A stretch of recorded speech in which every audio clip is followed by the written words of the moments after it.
Okay, good evening. Today I'm going to be working through Wayne and Tammi partnership. And as I work through, I'll make comments and I'll also insert comments for the respective numbers as required to help you to better understand this particular worksheet. So the question I'm doing is a partnership question where we have two persons in the partnership, Wayne and Tammi. They have named their business. The business is called the Ivy Arrow. Now the first thing you want to do is to make sure that you properly label your document. So based on what is required in the question, it says prepare the following for the year 2020. Now what happened is the dates are incorrect. If you're going to be asked to work out the statement of profit and loss and appropriation for 2020, then the trial balance has to be dated December 31st, 2020 and not 2017. So I'm going to assume that the financial year is 2020 and work accordingly. So having identified the partnership and the name of the business, the Ivy Arrow, I now go into identifying the name of the financial statement. So based on part A, it is the statement of profit or loss and appropriation. Now, I already explained to you the purpose of the statement of profit or loss, and simply it is to compute what profit is earned or loss, and that's basically straightforward. But there's another section which only arises because we're dealing with a partnership, and that is called the appropriation account. And what the appropriation account does is take that net profit that was earned in the partnership and share it up between the partners in the business. So if at the end of the day, the net profit earned was $60,000, well, the appropriation account will show how that $60,000 is shared between the partners. Remember, I told you that the current account, any monies that the partners earn, will filter through the current account. Okay? So, having labeled the document, I'm going to put the period, and it's 31st December 2020. That's what the question asks about.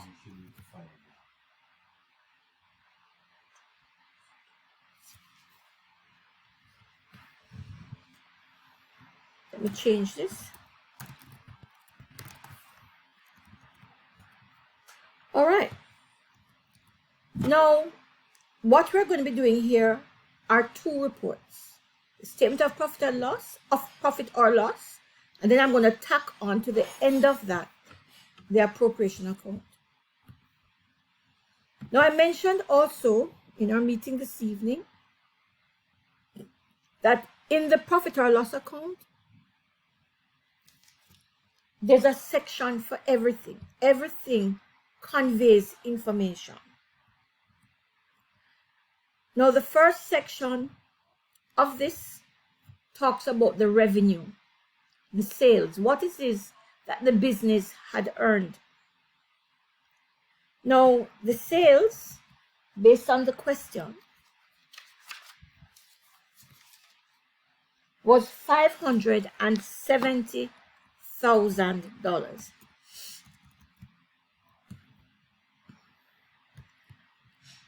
Now, it is nice that they made that amount of money, but things happen. And so throughout the year, the business owners may have decided that they are going to give discounts to their debtors to encourage them to pay up. Because this figure for sales could have come from cash sales, where people give you the money upfront for the goods that they bought. So they buy the goods and pay the same time. That is cash sales. Or it could be credit sales, where the person buys the goods from you. In this case, Wayne and Tammi sells their goods, but the person does not pay immediately. So what you create is a debtor. So this $570,000 could have been made up from cash sales and credit sales. Now, if there was credit sales, it means then that people would have owed them money. And as a way to encourage persons to pay up quickly what they owe, they may offer discounts. And we call that discounts allowed. And look at the effect it has. Discounts allowed will reduce whatever you're reporting as sales. And it was $6,200. So the discounts allowed causes Wayne and Tammi to lose money, because you're saying to the customer, all right, you owe me $100. Just pay me $80 and I'll write off the $20. That $20 that you're going to lose, that you won't collect, is called a discount allowed. You allow it to your customer. Now, there are other things that can eat out what you report as sales or revenue, and that is returns, sales returns. So you sell these goods, but for whatever reason, the customers don't want them, so they send them back to you. Now, if the sales is found in the credit column, then the respective returns must be found in the debit column. And when I look in that column, I do not see anything labeled returns, sales returns or returns inwards. So this is 0. Let me give you the other name, sales returns or returns inwards.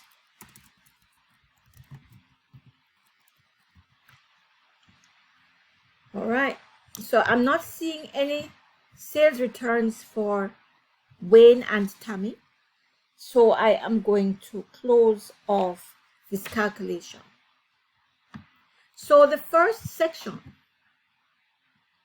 of this document tells you how much revenue overall that the business has earned.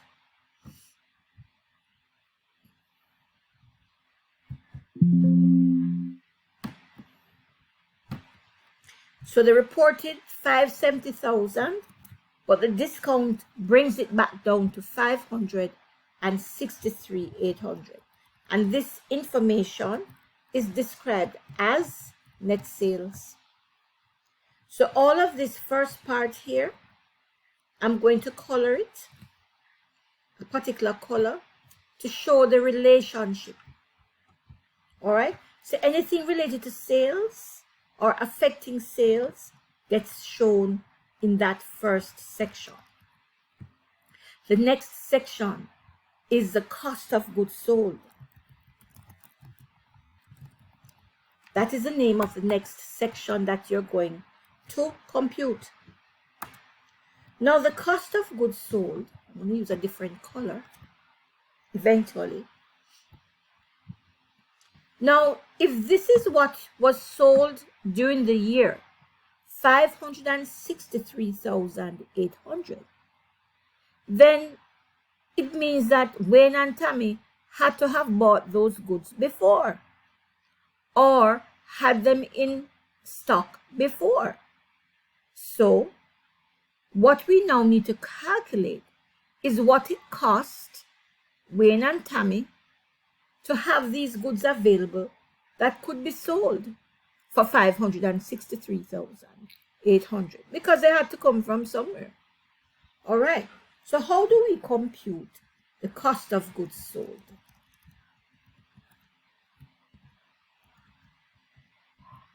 Now, let's think about it logically.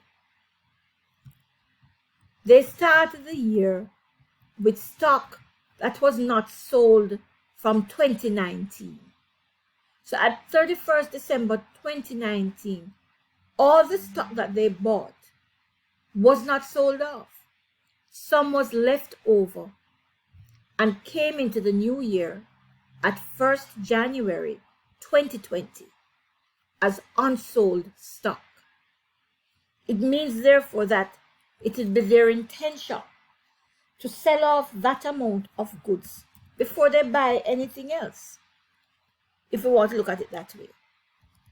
So the opening stock represents goods from the previous year that wasn't sold in that year, but they plan to sell it this year in 2020. Then they bought more stock in 2020, and they bought in total $310,200 of stock. Let's put that in.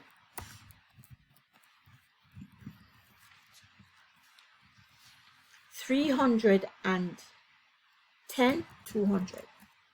All right. Now, the goods that they bought, apparently, I'm looking for carriage. I'm looking to see if they had to pay someone to bring the goods in, and I don't see that.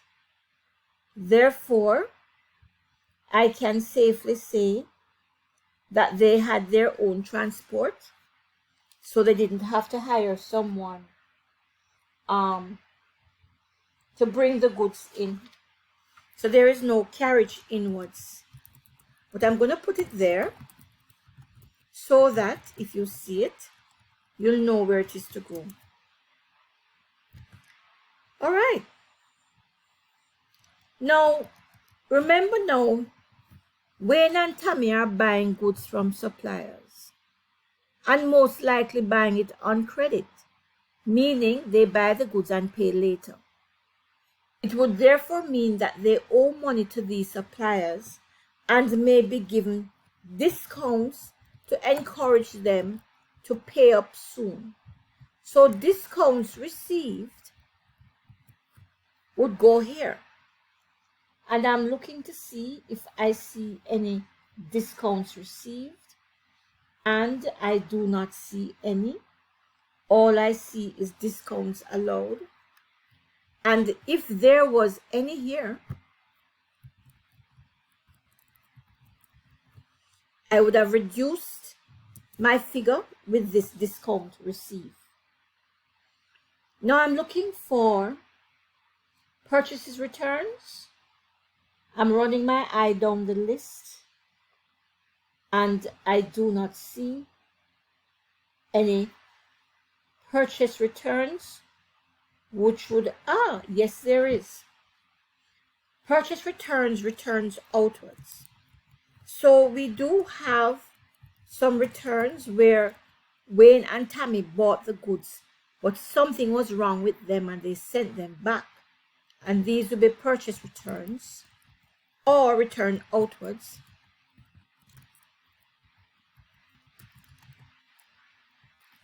And this came to $8,500. So let's put that in.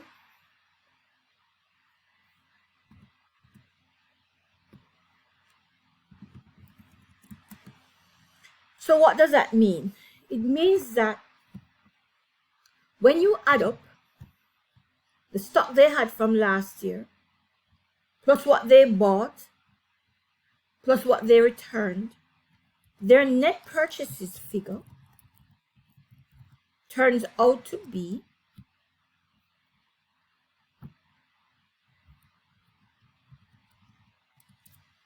$336,300.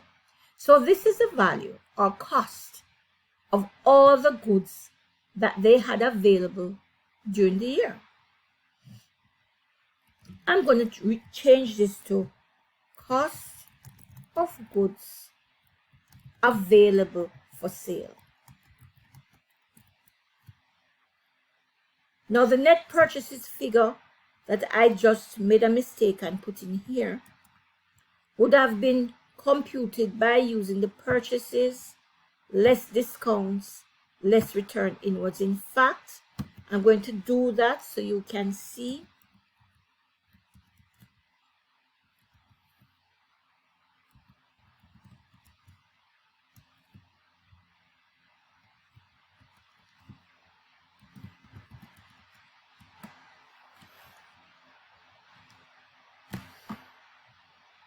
Coming, just fixing up my figures. So what is happening here is that the net purchases, let me insert a space so I can label the number properly. So my net purchases would be the 310,200 and the returns of 85. So it shrinks my purchases figure down to 301,000. So let's review this now.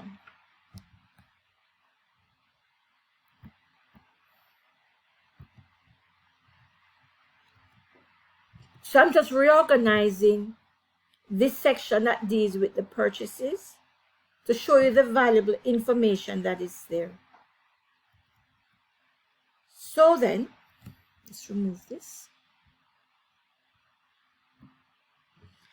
The purchases of 310,200 minus the returns gives you a net purchase figure of 301,700. Now, I'm going to add that to the opening stock.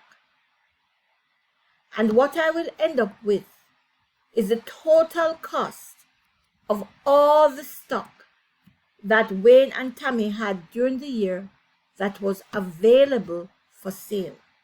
But when you look at the notes on the following page, it says stock at the year end was 64,000. What does that mean? It means that they didn't sell off the whole 336,300 because they had closing stock at the close of the year. So we're going to take out that figure of 64,000. So what remains then is what was sold. And what was sold came to 272,300. This is the cost of it. That's the cost of the goods that were sold. So this figure is the one we've been working towards, and it's called the cost of goods sold.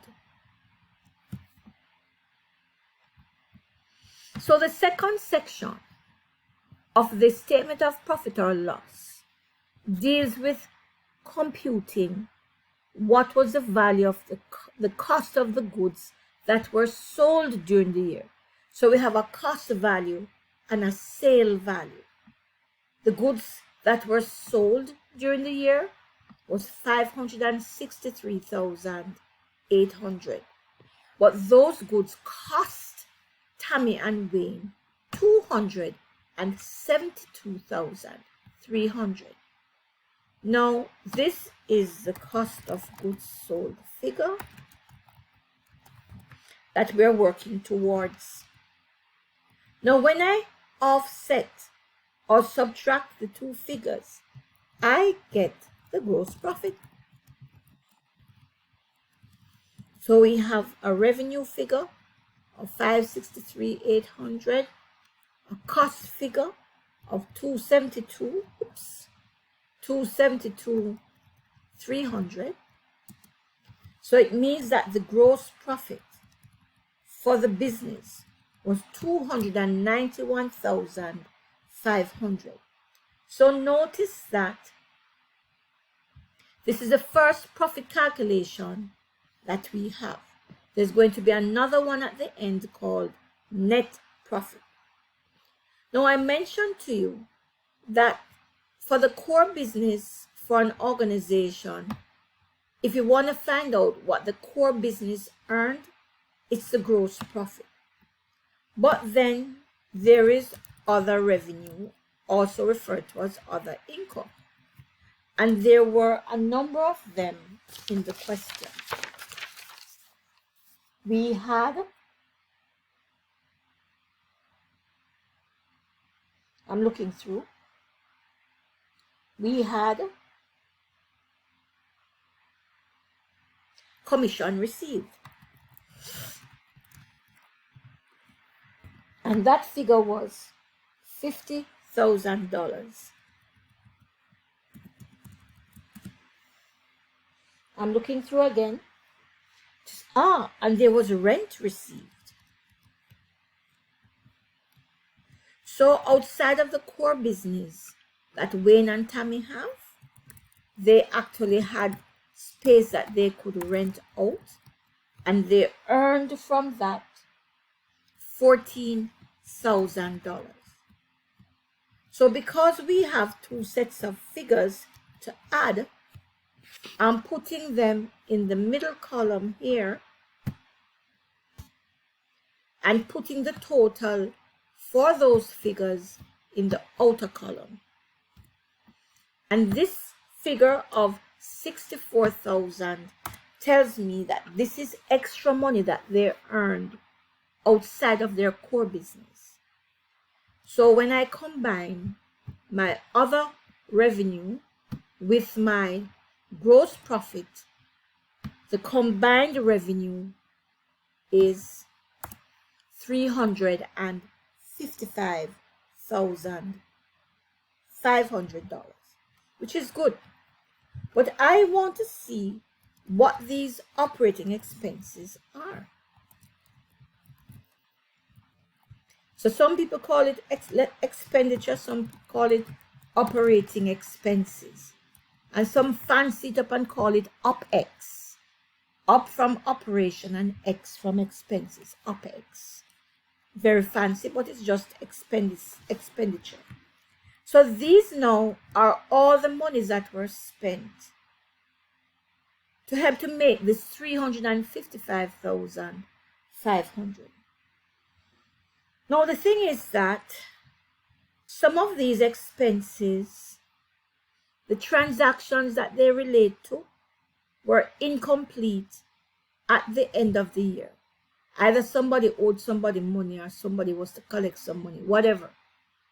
But the notes at the other side of the page told you or gave you some additional information. It told you that the insurance that you see in the trial balance at the bottom for $21,500, it is telling you that that was not the real figure. Wayne and Tammi still needed to pay $1,500 more for insurance. The wages and salaries that you see in the trial balance for $68,000 was also short. They owed $2,000. For telephone, they owed $1,000. And for commission, there's a prepayment. So I have to go back to the commission, because guess what happened? This $50,000, I cannot use it in the statement of profit or loss.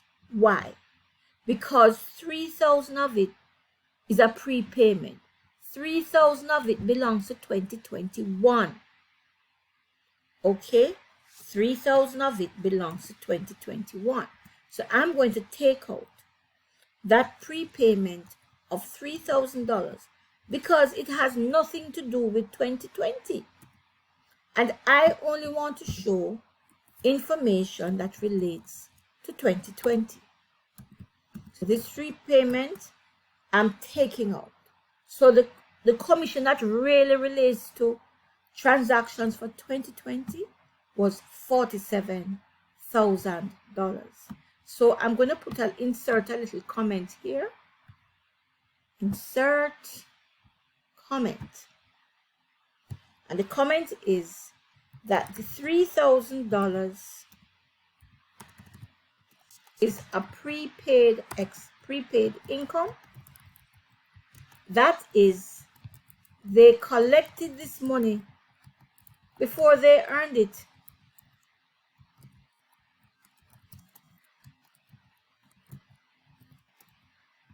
In 2021. Okay, good. So when you're going back over the notes, just hover over the mouse and you'll get the notes. Okay, hover over this purple thingy right here with the mouse. All right, so let's pick up the expenses and make the changes. So we have, starting at the top, wages and salaries.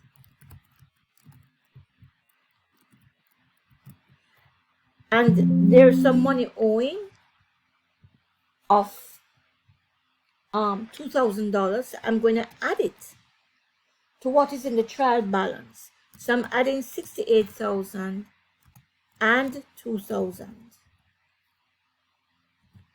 So I'm actually having wages and salaries of $70,000.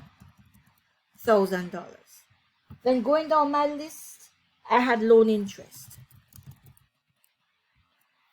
Now, the interest is 10%. That's the interest rate. It's 10% off the $270,000 loan.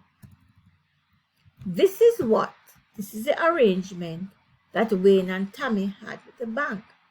So the loan interest should be 10% of $27,000. The fact that they paid only $15,000 of that is not important, except to say that they still owe $12,000.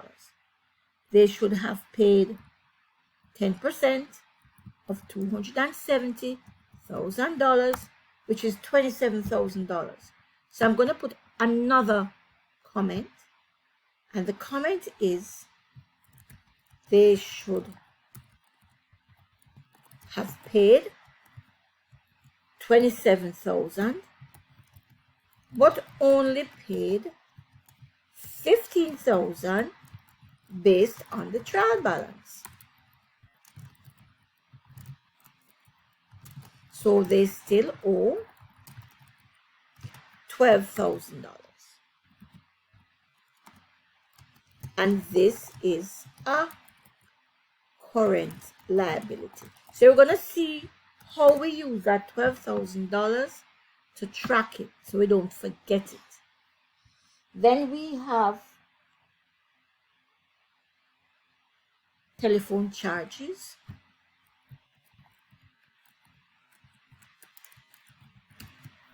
And there's an adjustment on it. They owed $1,000. So we're going to add $1,000 to the $12,000 that is already paid out.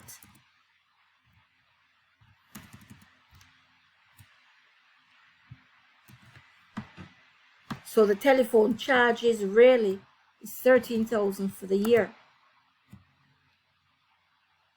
Then we have building repairs.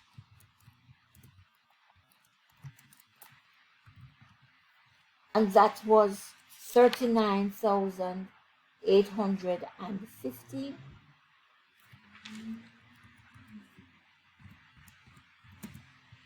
And then we had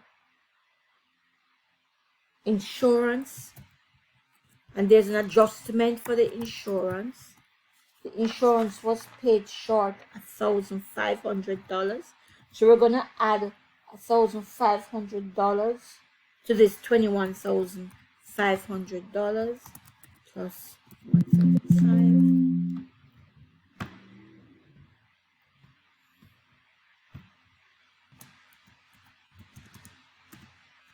So the insurance is $23,000. And then we have office supplies. There was no adjustments for that as given in the notes. And the last thing we have to check on is depreciation expense. We always have to check it. So I'm going to do the calculation over here.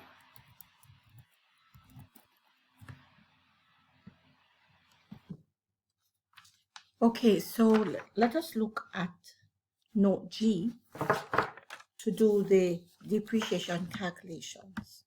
Remember, I had said yesterday that whenever you buy an asset, a non-current asset, which is one that is usually very expensive, you pay for it once and you keep it in the business for a number of years to help you to make money. So it's going to bring in cash, bring in business for you, help you to bring in business. Now remember, I said to you that the cost of the asset stays on the books and remains unchanged.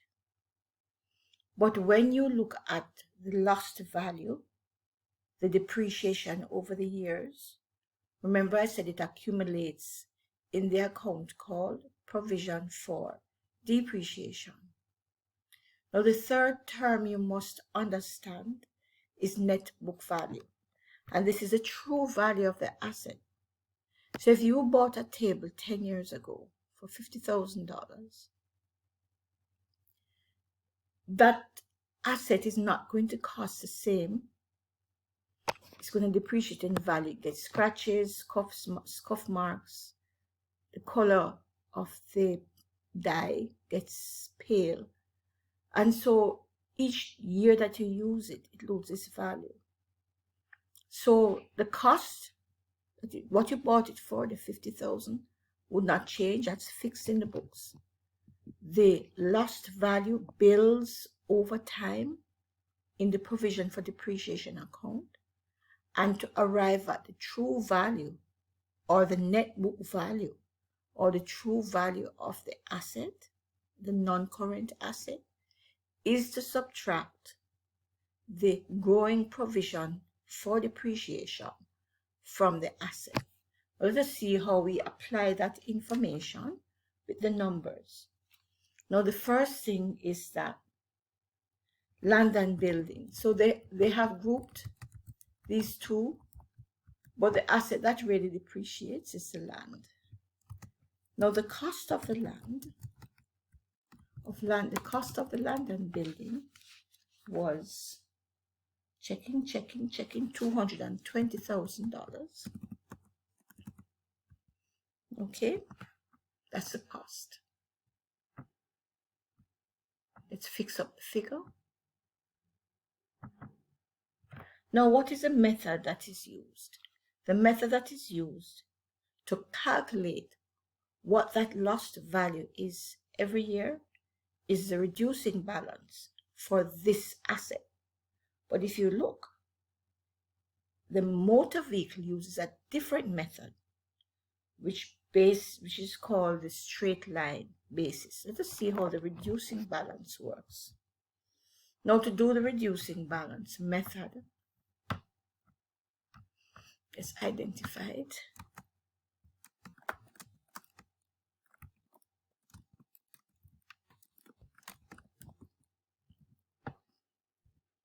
We need to arrive at a figure called the net book value in order to use the reducing balance method. So we have the cost, which is $220. We have the provision for depreciation so far, and this is coming from the trial balance. TB's trial balance. That figure is checking provision for depreciation of $45,000.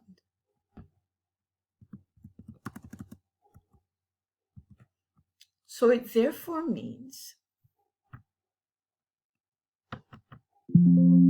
that our net book value, which is what we're trying to work out to complete our reducing balance method, the net book value is the provision taken from the cost, and that figure is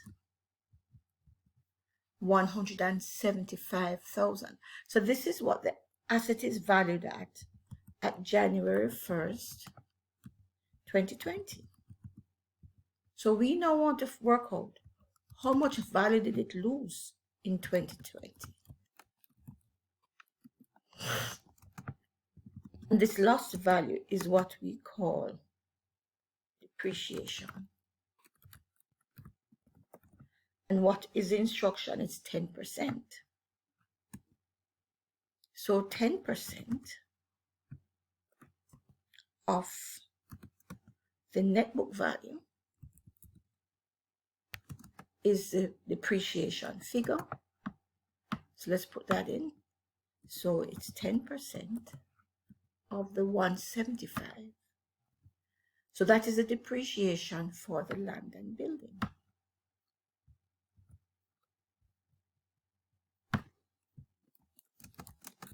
That is the value of the building really that was lost in 2020. We're going to do the same method for equipment. So I'm just going to copy and paste and change the values. Oops. Control C.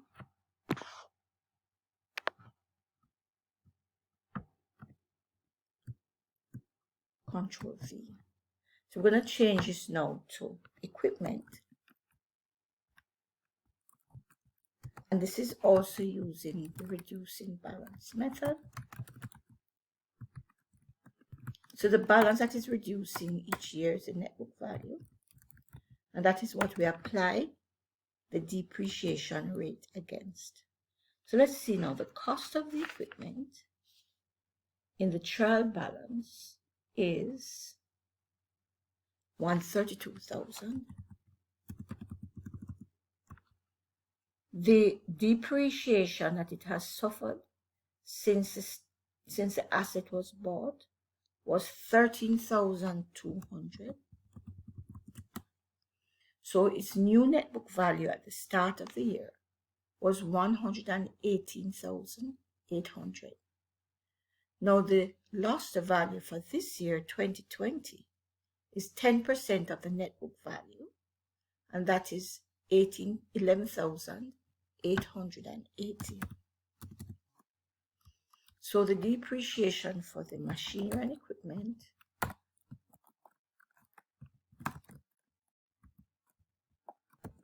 so let's change this to machinery and equipment because that's the name that is used in the question. All right. So the last one we need to compute is a depreciation for the motor vehicle, and that uses a different method. Now this method, the calculation is easier. So let's do that now.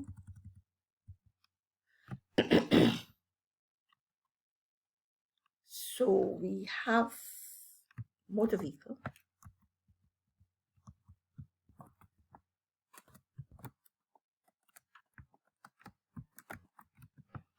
And the method is straight line.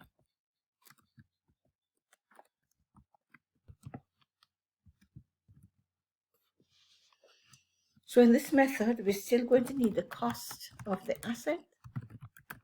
And the cost of the motor vehicle was 290,000.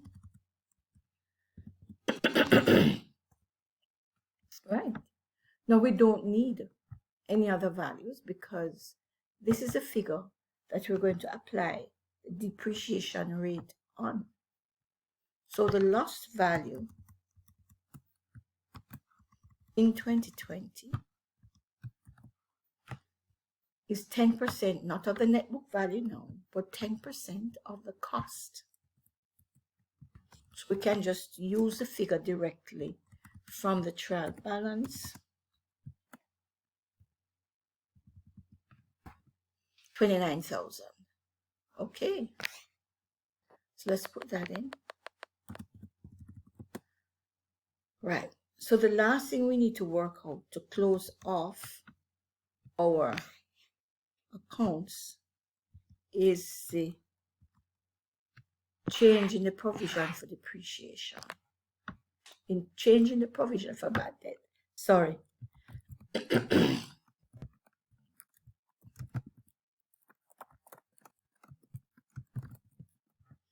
So once we've worked out that figure, we can add all of our expenditure. And this amount, this total expenditure, is what we're going to use to subtract from the total revenue earned so far of $352,500. So right now, the total expenses stand at $267,845, but we have not put in the information for the provision for bad debt. Now, assuming that there was no other cost, it means that the business would have earned a net profit, and that net profit is found by taking the revenue and subtracting it from the total expenses. So far their profit is $84,655, and we have not yet worked out the provision for bad debt change. Now let us look at the calculations for provision for bad debt. I'm going to put it right here.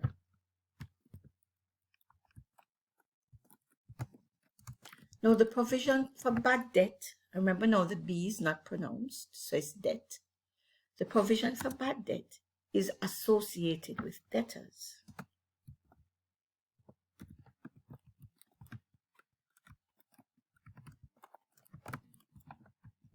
Remember now, debtors are the people who owe the business money. In that they bought something earlier, the business made a sale to them on credit, and they are yet to pay. Now the provision for bad debt calculation is very simple. The first thing you need to check on is what the provision figure was for 2019, the previous year, because that is what is shown always in the trial balance. So the provision for bad debt for the previous year,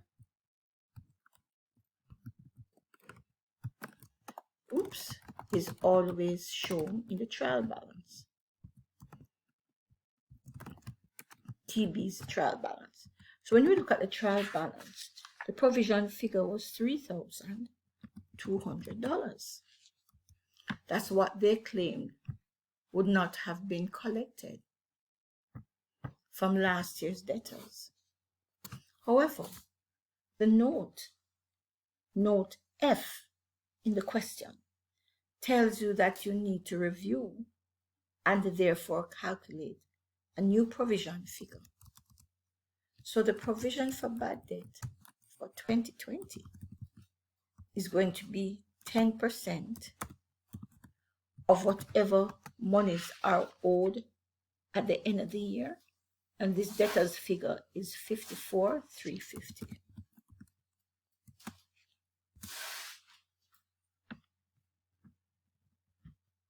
So to work out the figure that they think, or that portion of the debtors of $54,350 that may not be collected, they're saying now that 10% of that figure is going to be the new provision for this year. So let's work that out. 10% times 54,350. So they're saying now that this year they anticipate that $5,435 of debt will not be collected. So having worked those two figures, all we have to do now is to work out the difference. And the difference means you're going to subtract last year's figure and this year's figure. But let's make an observation. The provision for 2020 is bigger than last year. It is $5,435 compared to last year's figure of $3,200.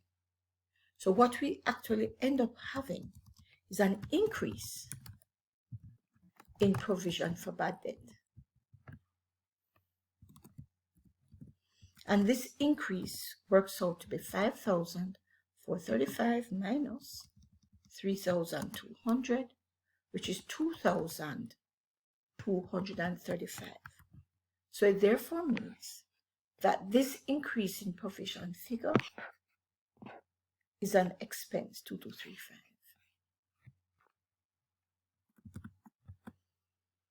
Good. So having worked out that increase in provision for bad debt, we add it in our expense list.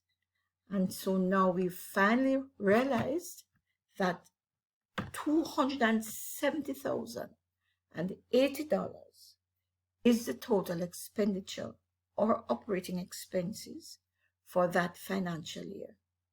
So the final figure for net profit is $82,420.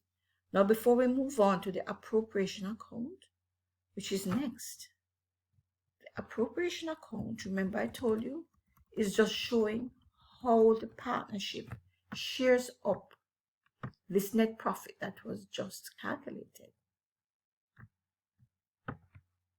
So we're going to go into the appropriation account, but before I do that, let me just make one comment. If there was a decrease in provision for bad debt, because it's not all the time that it's an increase in provision for bad debt. Sometimes there's a decrease in provision, meaning that the last year figure is bigger or was bigger than this year, the current year. So there was a decrease in provision for bad debt.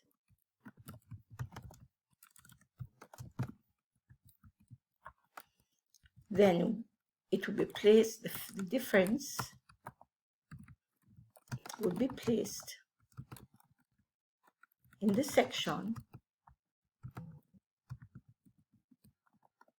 other revenue. Okay, so if there was a decrease in provision, we would have put it in the section other revenue. Let me show you where that is. Up here, it would have been under this heading and therefore included with these figures. All right. I forgot to put out the pretty for other revenue. Okay, let's do the pretty for other revenue. Okay. So let's do a quick recap. We've been at this for 48 minutes now. So the first section is the sales section. Goes to the top. And your objective or goal here is to work out the net sales. Then the second section, you're working out the cost of goods sold. Why? Because when you work it out, you subtract it from the net sales to get your gross profit. Okay? That gross profit is what you earn from the core of your business. That's the main business that you have. Then you have another section called other revenue, and this is where you would put any other business that you run on the side that brings in money. So if you had investments in the stock market, you would also put it in this section other revenue. And then lastly, we have the section showing the overheads or the operating expenses, and for Wayne and Tammi it came to $270,080. Now, if they had the previous year's statement of profit or loss, then they would have been able to see whether this figure is ending up more than the previous year or less than. And then they can track and compare each line with last year's figures to see what the problem is, or to see which expense they've saved the money on, or which expense they're spending more money. So this document has a lot of information to give to the owners. Now, the last section that we have is the appropriation account. And this section shows how Wayne and Tammi are going to split this $82,420.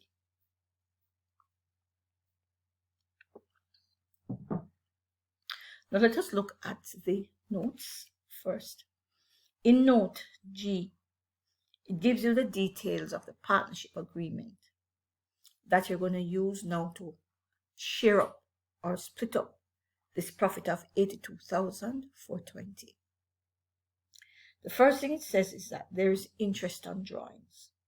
Remember I said that as business owners, they have a right to take money out of the business to use for their personal use. But this money we refer to as drawings, and it is not an expense. Now, this interest on drawings is a penalty that is put on the partners for taking out this money, because essentially you want to keep drawings at a minimum or none at all until the accounts are finalized, and then you take out the drawings.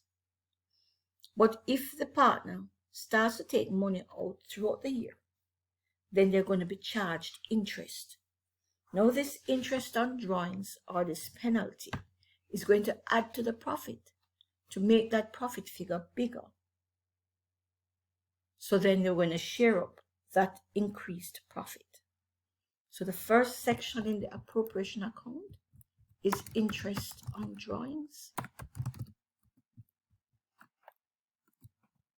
Oops, can't spell. So we have Wayne and Tammi. So Wayne took out $20,000. So if the interest on drawings is 10%, then Wayne has to pay 10% of $20,000.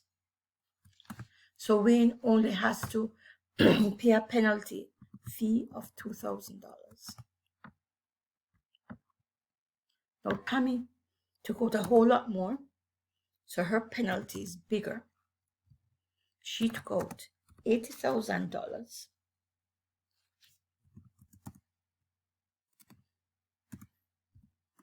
So her penalty is $8,000.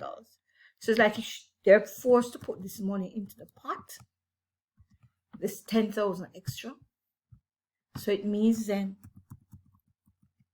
that what is going to be shared is not $82,420.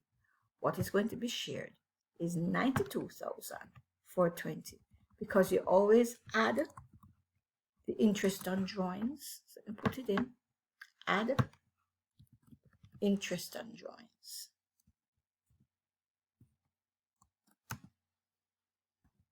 All right. So we're now sharing $92,000. Now let us see what else happened in the partnership agreement. So we've dealt with the interest on drawings. Now the interest on capital. Remember I said that the owners would have put in this initial investment called the capital. And because this money could have been put in a bank account somewhere else, earning interest for them, the partnership will therefore pay them something similar. And this is called interest on capital. Again, I'm showing Wayne and Tammi's figures separately.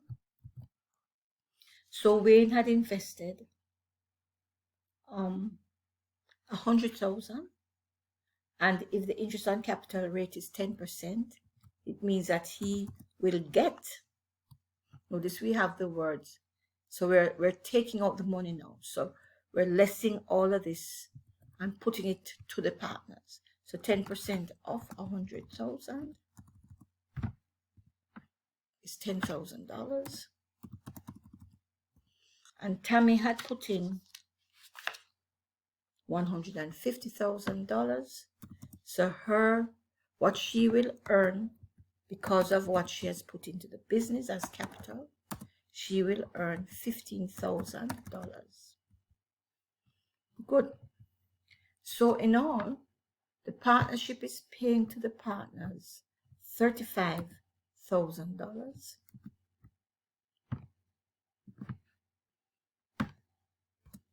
So of the $92,420, $25,000 is going to be sent to the partners' current account as interest on capital. Now, Wayne has extra duties than just being a partner, and he gets a salary. So this salary is going to go to his account, his current account. I can't spell Wayne. Okay, let's take this out. His salary is $20,000. Now, the last thing that I'm going to do now is to test, check, and see how much money has been appropriated or shared up so far and what is left. So of the 92,420, 47,420 is left. And this, the rest or this remainder of profit is going to be shared up.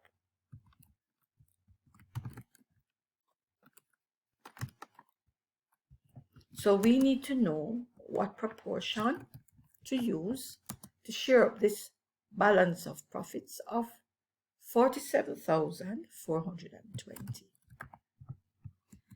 Now the information in note G says the partners are to share profits in the same ratio as their capital.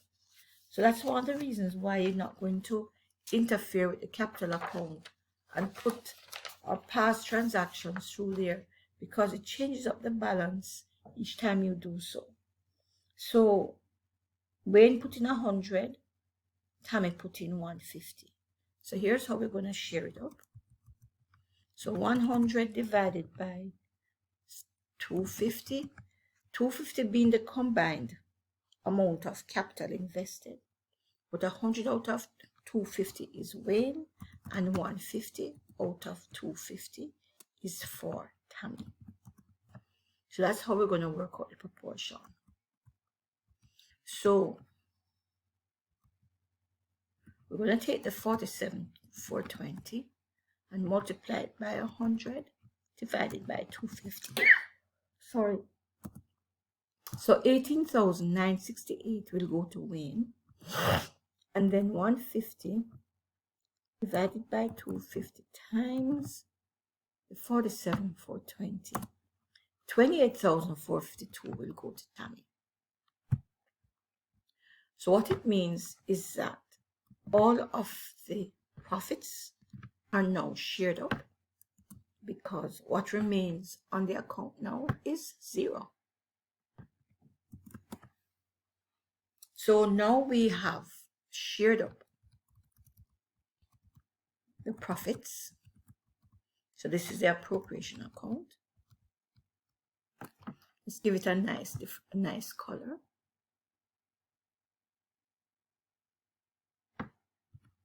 Blue. My granddaughter calls it blue. Mama, blue. Oh, so this is blue.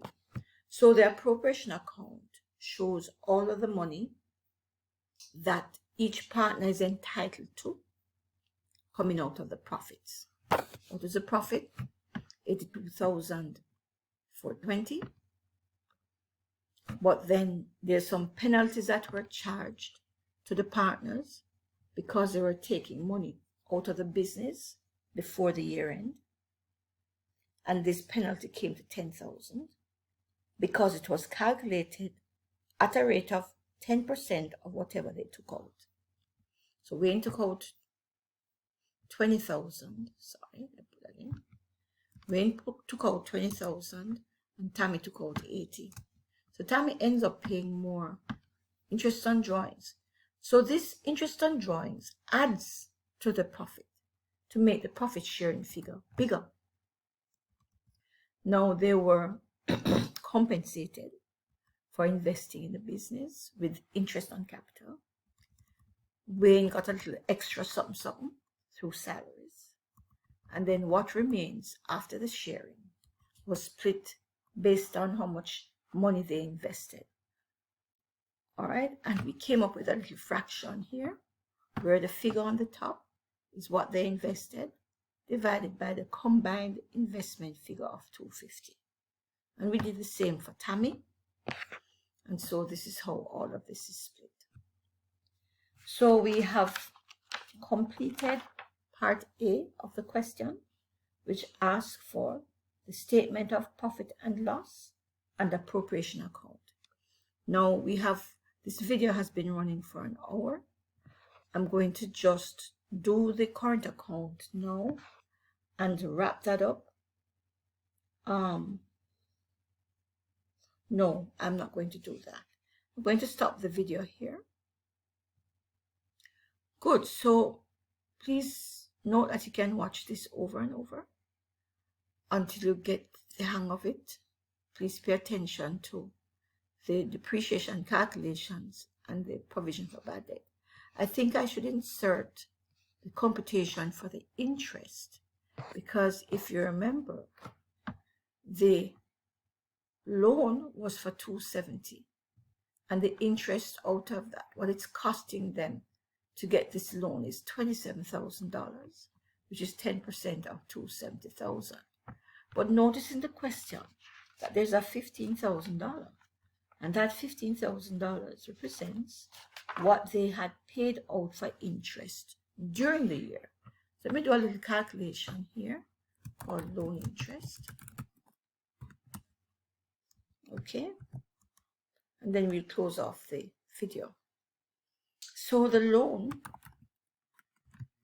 the amount taken as loan was $270,000. Okay,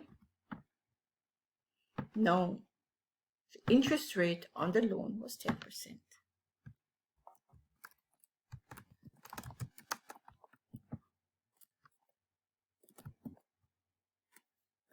Was 10%.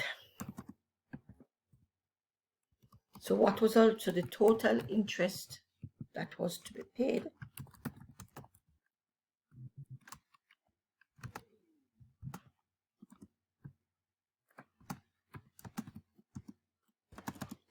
So the total interest that should have been paid is $27,000. Okay. Now the thing is, they didn't pay $27,000. So we're going to say only $15,000.